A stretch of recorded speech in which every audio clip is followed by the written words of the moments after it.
Good morning on Purposers. Let's take a deep breath and give yourself a pat on the back because you are right here, right now for a reason. Welcome to the On Purpose podcast, where we are looking to empower ourselves and others to live life with more passion and more purpose. How are we doing this morning, Jerrod? I am great. How are you, Ali? Doing fantastic. I'm truly humbled by the responses we're getting from the listeners. We got messages over the weekend about people listening to this on the elliptical, during their workouts, before bed, first thing in the morning. So I want to make sure you guys understand that we are extremely grateful for that and humbled by the fact that you choose to spend part of your days with us. So we will always aim to deliver you high quality content the best we can with purpose and passion, and then we're going to require that you contribute a little bit. If you really want to get the most out of this, there's a great opportunity for you to grow along with us. That is absolutely right. Remember, the homework is the key differentiator of the On Purpose podcast. If you're looking to live life with more purpose, do the homework. It's working for us. It's working for the listeners that are doing the homework as well. So please get on board and live life with more purpose. We have a very fun episode today that I think that can apply to anybody. And the title of our episode is More Requires More. Yeah. So Jerrod, I have a simple, straightforward question for you today. Yeah. And to start us off. Yep. And that is, what areas in your life do you want more? So I think this is a good question. I think it's a good topic to just jump into because those of you watching know Ali and I are very busy. We have multiple things that pull our attention from here to there. So we're going to give you more and less today. So if you feel like we're getting to it, it is. Ali has a big week of traveling ahead for one of his businesses. But we didn't want to make an excuse that we couldn't get it done because you're busy. So we fit it in where it fits in. So we're recording a couple of days earlier than normal. It might be a little shorter than normal, but it will be good content. So remember, sometimes more is less. Less sleep, less free time, but you got to fit it in. So to answer your question, what do I want more of? A lot of my recent changes and just generally how I'm living my life is I want more happiness.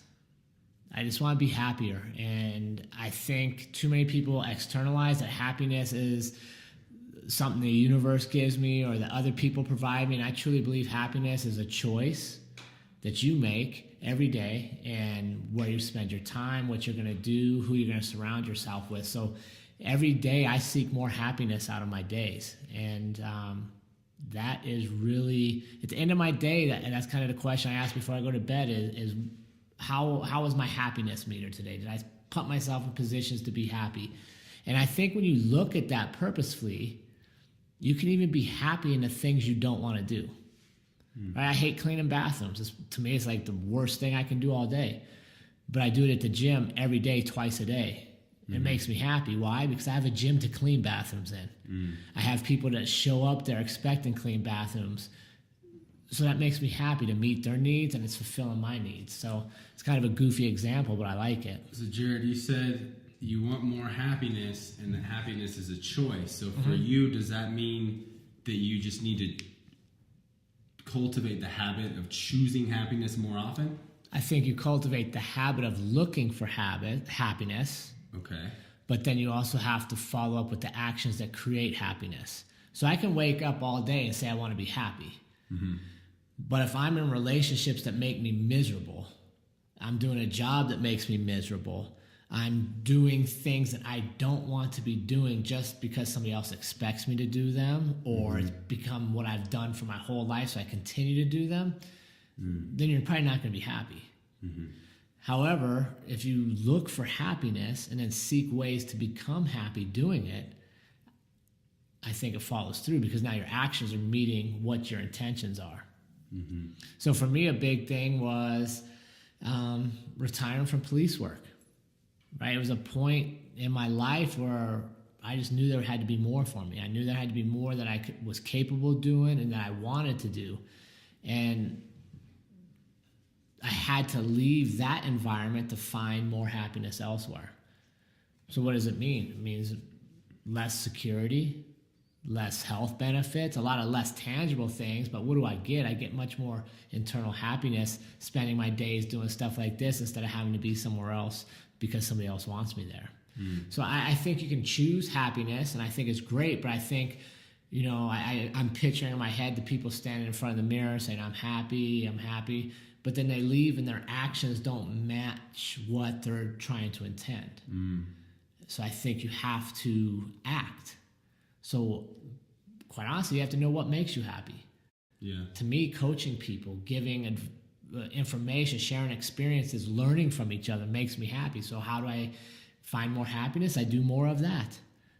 How do you do that? You create podcasts, you write blogs, you coach at the gym, that makes me happy. So I think where people struggle a lot of times is they don't really identify what it is that makes them happy. What about you? What do you want more of in your life, and what kind of things are you doing to make that happen? For me, I want more opportunities to speak and inspire. So for the listeners that don't know, I am a very well-seasoned Toastmaster veteran. I actually just got elected to be the Eastern Division Director for District 26, which District 26 covers Colorado, Wyoming, part of Nebraska as well. Toastmasters is an international public speaking and leadership organization, and I went to my first big conference this year, and there's a big age gap. A lot of the older leadership is realizing that, we need to bring up some younger leaders, and I was definitely the youngest division director by far. But what I realized is that in my Toastmasters journey, I think I've put more focus in the actual leadership aspect. Like right now, I'm the president of my club. I'm an area director, which is a small, my area is about 4 clubs, but now as a division director, I'm going to be responsible for overseeing 25 clubs, but it'll be delegating to other area directors. But I've realized that I've kind of put the actual speaking, the act of speaking, giving speeches in the back seat. And with my industry, in the cannabis industry, just yesterday I actually applied to be one of the conference speakers at the National Cannabis Industry Association conference coming up in July in California. And I want to speak more. I want to just get out there, get on stage, speak, inspire people, whether it's something like this. This has been a huge inspiration for me, getting the practice of speaking more. And I want more opportunities, because that, I think starting with that is going to lead to other things that I want more of. I want more gratitude and love surrounding me in the world. I think if I'm speaking about that, that's going to happen. And then I want more money. I want more money to be able to do the things that I want and to be able to spread good in the world, but also for selfish things. I want to get a 7 Series BMW. I want to get a badass house, a beautiful house. I want to be able to invite, it'd be cool to be able to invite the whole Trials team to watch a UFC fight, come to my house, we'll grill out. I want to have money to do a lot of those cool things. I want to have money to take my whole family on a trip. So it starts with, I think, more opportunities to speak and inspire, and that will lead to more gratitude, more love, and more money. So those are the things that I want more of, Jerrod. So I appreciate you wanting all that, but I think where a lot of people struggle is they want more, but they want to put in the exact same effort and expect more to arrive. They want to have the same habits, yet they think the results will produce more. One of the ways I think about this is I hear people all the time, I want more money, more love, more tangible things, cars, houses. But then I hear them constantly talk about watching the latest series on HBO or Netflix, and they know all the characters in that, and they've seen every new movie. And I'm just thinking in my head, like, I don't have time for that. Mm-hmm. Like, I literally can't sit and watch 6 seasons of Games of Thrones or how many seasons there are, because the more I want requires more from me. Mm-hmm. And I think that's where we need to get better, is understanding if you want more, you have to put in more. Yeah. So for you have a lot of great goals. And I think it's interesting, your answer and my answer were a little different, I think, due to our generations of where we're at in life. Mm-hmm. Like, quite honestly, I've wanted a Jeep my entire life since I was a little kid. I bought myself a Jeep when I retired. Mm-hmm. So I have a lot of the tangible. I have a house I love. Mm-hmm. I have the physical things. So what I'm looking for is more that feeling of, I just want to be happy. Because I see a lot of people that have more than me that are unhappy, and I see people with less than me that are happy. So to me, I'm focused on happiness, which is good, right? That's my thing. And you're at a stage in your life where you're still establishing yourself and creating tangible things, because those have been the dreams where I've kind of fulfilled that piece, and now I'm on to the next journey. So I like the contrast in that, because I think while they're different on the surface, they're exactly the same down below. Yeah. Well, I want to challenge you on that idea a little bit and ask you, why do you think that the area you chose is happiness? Because for me, frankly, I think you're such a happy person all the time. You know, when I see you, and I know that, you know, you discuss adversity and challenges and stuff, but I feel that you're inherently happy for the most part, that you really know how to control that. If you're not, I feel like I am. I truly feel like I am, where I can be having the worst day, and I think that the foundation I built with gratitude, where I'm pretty much always happy. I mean, of course, there's times where I'll be pissed off or whatever, but I really feel that if I weren't to get everything that I want more of, that I would still be happy. So I think I don't know if it's reversed. You know what I mean? Because I think that I've finally gotten to the place where my happiness isn't behind the achievements. My happiness does come from within. I mean, I wake up, I start every day with the gratitude. But see, I think that's what your key is. You practice it. I think many of our listeners, happiness is a little more elusive. Success is a little more elusive because our habits aren't building what we say we want more of. Right? So you're satisfied with happiness. Right? So you're looking to that next level because you're practicing it every day. I'll be honest with you, I've had probably 4 or 5 different meetings with people since I've retired that knew me as a police officer. And we're like, you just feel different, man. Like, I can just feel it from you. Honestly, there's a huge weight lifted off of me. And am I generally happy? I think so. But were there periods of my time where I questioned what I was doing? Yeah, absolutely. That I questioned whether this was the life I was supposed to be living? Absolutely. And I think what you guys see now is the process of maturation and really just self-assessing and trying to identify where I was versus where I want to be and how do I get there. So, I mean, probably some of these listeners would be like, oh, I could tell you stories about Jerrod that when he wasn't happy and he struggled a lot. And I think, honestly, that's why I'm much happier now, is because I've been places where it wasn't happy. This is good coffee, by the way. Appreciate that. Yeah. Jerrod upgraded me from... I upgraded. Ethically sourced, good, fair traded coffee. So anybody wants to work with us, we're in for it. Yeah. Well, does that make sense? Like, it does. I think... But see, I think that's the key. And maybe this wasn't even our topic, but I think it's a huge place, right? It's easy for people to look at you and be like, oh, Ali has this together. He has beat nails. He's Toastmasters. He dresses sharp. He looks good. Oh, he's in California. He has it so much easier than me. Yet what they don't realize is that they want the same things you want. Right. But what keeps them from getting where you are? A lot of time, it's the small habits. Right. It's the waking up early. It's the being on conference calls first thing in the morning. It's reading late at night instead of watching the television.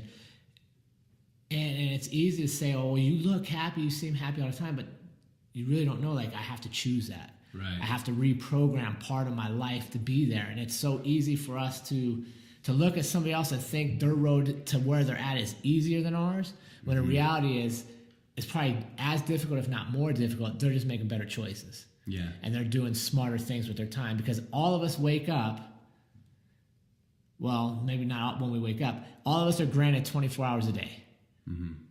What time you wake up, maybe you have less, maybe you have more, depending on, compared to your neighbor, right? Because if they're sleeping until 9 and you get up at 5, you just made your day 4 hours longer. So I think it's small things like that nobody sees you doing. That's exactly what that propels you. That's exactly what it is. And maybe we should change the episode title not to More Requires More, but More Requires More Focus, right? Because it's not more time in the day, it's just where the time is going. So instead of watching your show every night for an hour, maybe you give up that show and that hour is now put towards preparing or planning out your next day, making sure that it's optimized, right? And it's funny you talk about the happiness, because I had somebody say something about, oh, like social media is just your highlight reel and people aren't as happy in their real lives on social media. And I was like, you know what? I disagree. I'm happier in my life than my social media shows. And I know I only put a lot of positive things on my social media, but I share some things, and I think that it's a very simple concept. That, like you're saying, we have to choose it. And I'm grateful for you being very vulnerable and sharing that, in my police time, and I can imagine, your job was, it really resonated with me on a previous episode when you're like, our job is to find the bad. Like, that's what we're conditioned all to. day, every day. Damn, that's, that's intense. But now I think, and maybe you haven't even realized it, but now you truly are a shining light. As a coach, as a person, to where you exude this happiness and positive energy, to where that's why it was interesting to me that you chose happiness, because to me, I feel like that's already, like, you're kind of like this fountain of positive energy and happiness.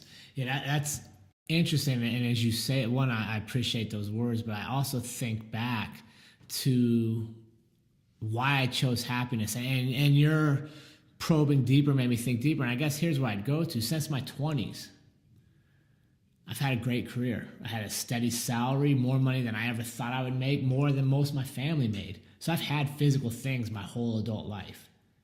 What I haven't had, happiness. Mm-hmm. I haven't had great relationships with other people. I haven't had the friendships and the vulnerability to just be real with people, because as a policeman, you put up barriers, you put up walls. It's part of that lifestyle, and unfortunately, it's part of the lifestyle and the job that takes many of them to their grave far too early in life. Mm-hmm. And as I've gotten older, I was like, okay, I got to change this. Like, this can't be me. And I've purposely sought out ways to become more happy and to fuse happiness with others, and to really show that it is a choice and it is an option for you if you want to see it and you want to create it. But it's not easy, and it's nobody else's job. Like, I can't wake up every day and go, oh, I want to be happy. Man, I hope Alex and Ali make me happy today. Yeah. Right? Because you might, but you might not. Yeah, you can't depend on that. Your job is to be happy and to find happiness in what it is you're doing. And if it's not there, switch. Like, life is way too short to just be miserable. And I think for me, it's been, 20-something years of progress and seeing the world a little differently. Yeah. Wow. But we're also at a great time. It is in our society where we're actually, for the first time in my life, reflecting on stuff like that. Before, especially as males, all that was modeled for me and all that was expected from me was be thankful you have a job. I don't care how bad it is or how unhappy you are. You show up and you do it every day until you retire, and they'll take care of you. Mm-hmm. And then somewhere along the way, we were like, wait a second, our parents didn't get taken care of. They did all that. They retired. They didn't have enough money to live. And, as much as people want to bag on millennials, I learned a shit ton from millennials because they put themselves first. And they balance out, hey, I'll work for you, but it's got to benefit both of us. Whereas my generation, you hired me, I'd run through walls for you to my own detriment, thinking down the road I'd be taken care of, when in fact it didn't turn out that way. Mm. And now we're kind of balancing. Now I think, like, for us, it's a great opportunity to blend the millennial thought process and actions with the more, I would say, conservative work ethic from my generation, and find the middle. Mutually beneficial, productive relationships where both people can be happy, or be honest enough that it's not working out and we move on. Right. Go check out the Selfless versus Selfish podcast for more insight on this specific topic. Yeah, no, it's good. And I'm excited. Like, I love watching you chase your dreams, because when you chase more, I get more. Right? And it seems kind of ironic. I think a lot of people are like, wait a second, how can Ali get more and you get more? because we have a great relationship, and I love your success. And when you succeed, I learn something from how you succeeded. And if you come up short, I'm going to learn something from what you did, and then I can apply it to my life. But it's because we're both moving forward that I can see it in that light. And I think for a lot of our listeners, I want you to think about the people in your life when you tell them you want more, they try to limit you or tell you all the reasons it can't happen, the obstacles, the hardships. And when you really think about it, the majority of the time that information comes from somebody who doesn't want more in their life. Mm-hmm. So instead of being like, Ali's more helps me get more, I see Ali's more as taking from me, now I have less. If we had that kind of relationship, this wouldn't work. Right? But because when I succeed, you succeed. When you succeed, I succeed. Alex succeeds. Man, that is truly, if I could convey one theme through this podcast for this week, is to look at those around you that want more and jump in with them. 100%. Jerrod, why can't everybody have your mentality? That's interesting, man. No, I think we can, dude. Yeah. And I think this podcast is going to help people. Yeah, you're right. Like we have Circle of Five, a mentorship group we run. What is that? That's us sharing our desire for more with other people who want more. And I think as we connect more and more through the YouTube full videos, through the highlight reels we have out there, through our Instagram, our Facebook, like join the community. If you want more, put yourself in circles where other people want more. Mm-hmm. Period. Yeah. Like, I think sometimes we have this big idea that it's so hard for us. Right. It's simply, who do you spend your time with? Go back to our Circle of Five podcast. Yeah. I spend more time with this dude right now than probably anybody else. Right? And it was funny. It came up at the gym the other day. Coach Ryan Schultz, the Lion, look him up. He's a gangster. I love that dude. He was like, he started talking to me about you. Your fight goals, your dreams, what we got to push you, what we got to improve upon. And he stopped and he's like, wait a second. You know him better than I do already, right? And it's because we invest in one another and we invest in making each other better that we get better in all facets of life. Yep. Choosing where to spend our time, definitely. And your energy, bro. Yeah. Right? Like, I'll be honest, if you were dragging me down, I would hate this podcast. If you knew that I was going to come in and be Debbie Downer, it's Monday morning, how fun would this be? Yeah. And who the hell would listen? Nobody. Right? So if you're on the elliptical right now, you're growing, make a connection with the dude on the elliptical next to you, right? Because he's trying to grow. Like, let's move past where we're at and see where we want to go. Yeah, much appreciated. Thank you for that was awesome. I wanted to ask the next question, especially for our listeners to get some insight, and that is, well, before we jump into that real quick, I remembered I wanted to play a little devil's advocate. Yeah. And talk about if you don't want more, because a big movement right now is meditation. Yep. Right? Simplicity. There's these mini houses and really simple life. So this can apply to anyone. If you want more simplicity, right? If you want more, less is more, right? Let's say you want to get rid of your clothes and be in your house and be a traveler or whatever.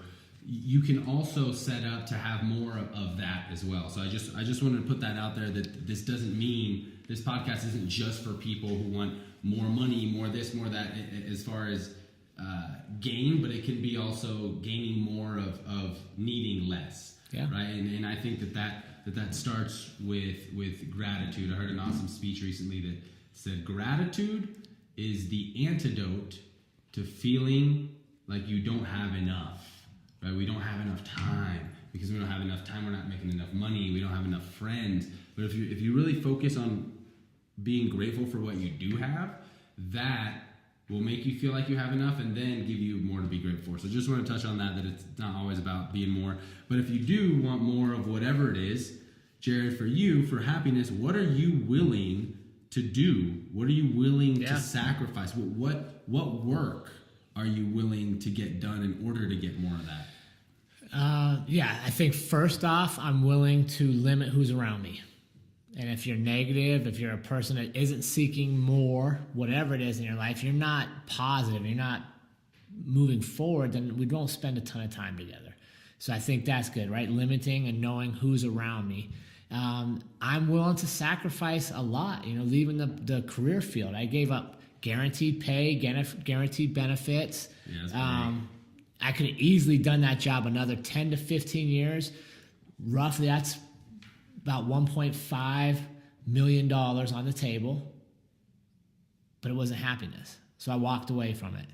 And it's crazy because I had my first financial coaching call last week, in which a year I'm making far less money than I've ever made, right? Think about it, I'm making far less of the actual resource, yet my financial position looks great according to my coach because we're sacrificing more. Eating out less, buying less stuff we didn't need. We've streamlined our bills. We actually downsized houses to make this possible. So less is more. Yeah, less is more for us. And you know what's crazy? We had a big house. Too big for us. 5 bedrooms, 3 bathrooms, big ass yard. I hated having to mow. It was too much work. And when the family was home, you couldn't find each other. The house was so big. Right? So we had more space, less connection. Less true interaction with our family. So by downsizing the house, we went from more house to less house, but I'd argue we gained more because now when we're home, we know each other's home because the house is small. So we interact more. We spend more time together when we're together. So by going less, you can actually get more as well. So for us, it was a big sacrifice, selling houses, downsizing, tangible things, but internally the happiness is far greater than any of those things. Yeah. What about you? What do you find you're sacrificing? If you had to say one thing you're really sacrificing in your pursuit of more, what would you say it is? Comfort. Yeah. Comfortable living. I'm addicted to uncomfortable. I mean, I like to get on stage. I like to, I'm about to get in the cage here in a few months and doing all these things, and I sacrifice comfort. I don't say this often, but just to give people perspective, not to brag or anything, but I graduated from a great major, Texas Tech University, and I had a lot of opportunities that I worked hard for and earned. And when I moved up to Denver, I remember the call. I got offered an $80,000 salary at 23 years old, and I countered because I brought in so much bigger, and I was like, I need $100K. I need that 6 figures. And I remember being on the phone with the VP of the company. He's like, all right, man, I'll talk to Jeff, the CEO, and he came back. He's like, all right, dude, like Jeff said he has it. I was like, yeah, got $100K. I thought I was on top of the world, right? And it was only going to go on from there, right? In the oil and gas industry. And the true catalyst was I actually got laid off. But it would have been real easy to go back to Texas, get another job, and pick that right back up. But I was like, nah, I'm leaving. I know what I want to do. I know I want to be in the cannabis industry. I know I want to be a pioneer. And that's comfortable. I was comfortable getting those checks, not having to worry about it. When I started my business, 7 months, I depleted all my savings. Didn't pay myself $1 when I first started my business. And it was like, oh my God, did I just fuck up? My parents were like, what are you doing? Like, we paid for your degree. Like, what are you doing? And it was very, very uncomfortable leaving all that. And aside from the money too, relationships, like I sacrificed my social life. Really didn't go out hardly. I didn't have friends. I was a loner. When I started my business, it was I didn't even have trials. My tribe, it was like straight. I sacrificed basically everything that was comfortable, the people, the money, everything to really get started. And once I was able to get to a certain point, I could do a little bit. Like in those days, there's no way I could afford to even go to trials. Yeah. And it sucked because I had to miss trips with friends, or some weddings that I couldn't make because I couldn't afford it. And that was a big blow to my ego that I had to swallow. I was this kind of big shot young oil guy for a little bit, and then it's like I didn't have money to do anything. I just had to focus on my business, and I'm still willing to sacrifice that to get to where I want to get. I have massive goals because I know that I've been putting in the work and I've been making the sacrifices to achieve those. On the gratitude standpoint, #DATGRAT, #DATGRAT, we have a goal to inspire 1 billion people to practice daily gratitude. And, I set these to some may think astronomical numbers because I'm willing to sacrifice that, right? I'm willing to sacrifice my health, my physical health, by getting in that cage, because I know the return of having that experience to keep composed in a high stress situation is so valuable, right? I'm willing to sacrifice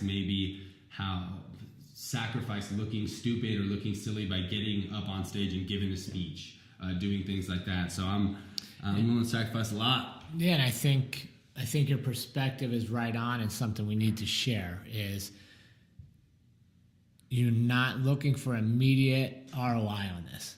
You're not doing it today and expecting it to all pan out tomorrow. You know that you have to do it day after day consistently, and the return will come sometime in the future. And I think that's where the difference between us age-wise plays in, is I've been planting seeds. So yeah, do I seem happy today? Yes. Where does happiness come from? I planted it years ago. 5 years ago, I started making plans to transition out of one career into another. But I had to do it day after day. And I think too many times people, when they don't get that immediate return, lose sight of what they were going after. And they very off the path. So yeah, you're sacrificing a lot now, but it seems worth it because you're looking at a future 20 years down the road, 10 years down the road, 5 years down the road. You're not basing what you do today on, if it doesn't pay off tomorrow, I'm not happy. I'm not doing it. Right. And I think we got to make sure our listeners have that perspective that we're talking long game here. We're talking life. Right? 80, 90 years. Like what you're planting today will continue to reap benefits down the road. Or what you fail to plant today, you can't expect a different outcome tomorrow. Yeah, and it's important too to look at what you're considering your sacrifice, right? Or your work. And I think that's even more important than the end goal, is choosing the work and the sacrifices that you enjoy working on or sacrificing. Yeah. Right? For example, for your health, let's say your end goal is health. You have to sacrifice good food or whatever you like, and then the work is working out in the gym. But if you don't like lifting weights, don't lift weights. Go rock climb, or for us, MMA. Go make sure that you're doing the work that you enjoy, so it doesn't seem like a sacrifice. Right?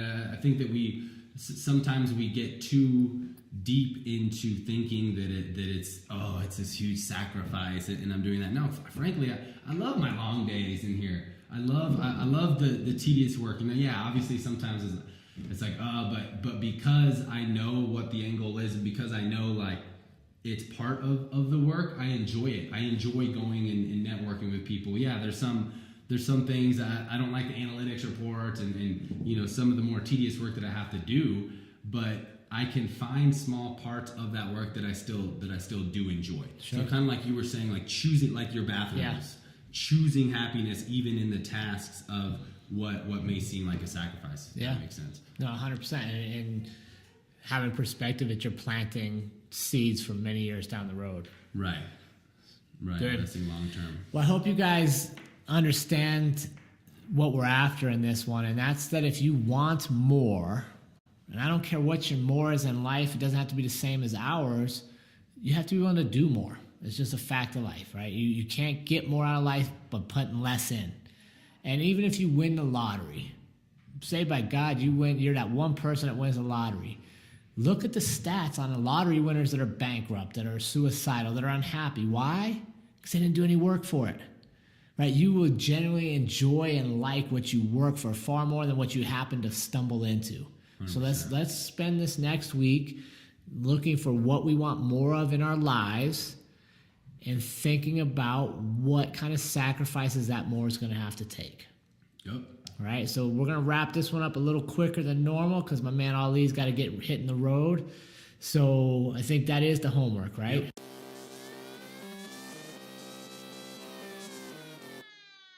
Yep. So identify what it is you want more of in your life, and then what are you willing to sacrifice or going to have to sacrifice to make that more a reality. And then remember to shoot us your homework. We've been getting a lot of homework off the Instagram DMs. We're on Facebook. You can email us at onpurpose.official@gmail.com. And we would be glad to work with you and help hold you accountable. Remember, we're not going to share necessarily the homework on the podcast itself, but we will reach out to you individually. And this is an accountability format. So, you got anything else for him before you take off, Traveler? Just, it's a no-brainer to get the homework in. Especially you're going to get feedback from Jerrod and myself, and we're going to help you live life with more passion and purpose. So get it in. You're only hurting yourself by not doing it. Yeah, so we're going to learn together and grow. Yeah. Right? Yeah. Just like we talked about earlier, put people that want more in your circle of people that you're spending time with. And that's what this is all about. So, good. All right, guys. Remember, team life is far too short for us to live any other way than on purpose. We will see everybody next week.